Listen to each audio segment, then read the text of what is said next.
Assalamualaikum, kembali lagi di channel Intip Dapur Adiba. Hari ini aku akan membuat kue mangkok mekar yang rasanya enak dan cara buatnya pun sangat mudah. Cocok banget dijadikan ide jualan atau cemilan di rumah. Kalau Bunda penasaran dengan resepnya, tonton video ini sampai selesai ya.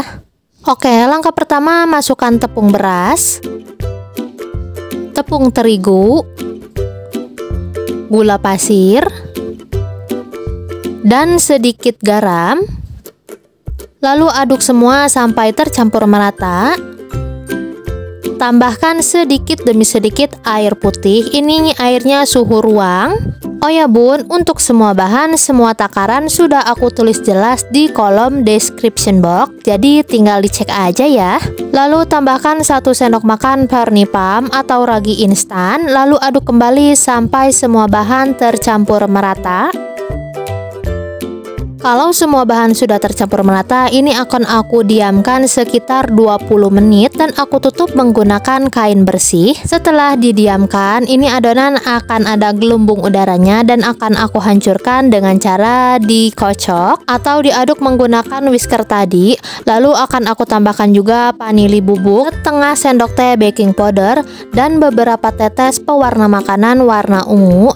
Lalu aduk semua bahan sampai tercampur merata. Agar tidak ada bahan yang mengendap, aku aduk kembali menggunakan spatula. Oke, ini untuk adonannya sudah siap. Akan aku pindahkan ke gelas takar agar lebih mudah memasukkan adonan ke dalam cetakan. Ya bun, untuk merek baking powdernya aku pakai cap kupu-kupu. Ini baking powder biasa, tidak double acting ya.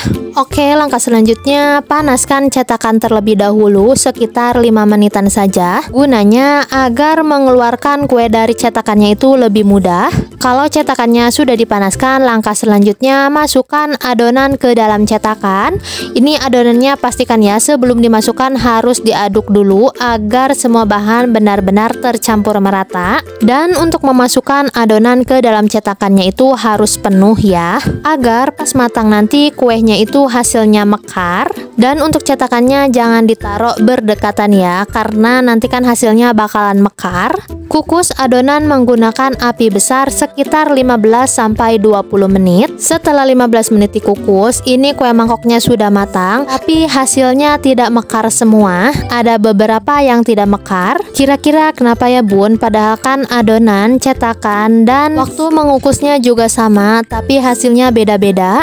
Kalau ada yang tahu silahkan komen di bawah ya. Untuk mengeluarkan kue dari cetakannya pun sangat mudah banget. Cukup ditekan-tekan seperti yang ada di dalam video dan langsung keluar ya. Apalagi mengeluarkan kue dari cetakannya kalau sudah dingin, pasti lebih mudah banget. Kalau aku ini mengeluarkan kuenya pas masih panas, jadi ke tangan agak panas ya. Dan jadi deh, kue mangkok mekarnya sudah jadi, siap untuk dinikmati. Kalau di tempat aku ini namanya kue apa mekar, tapi kalau bahasa jajanan pasar ini namanya kue mangkok. Kalau di tempat kalian ini namanya kue apa? Komen di bawah ya. Soal rasa sudah pasti enak dan untuk teksturnya juga nggak bantet. Walaupun tadi ada beberapa yang nggak mekar, tapi nggak bantet sama sekali loh bun. Jadi selamat mencoba ya bun. Semoga resep yang aku bagikan ini bermanfaat. Dan jangan lupa dukung terus channel Intip Dapur Adiba dengan cara like, komen, dan subscribe agar terus berkembang. Terima kasih.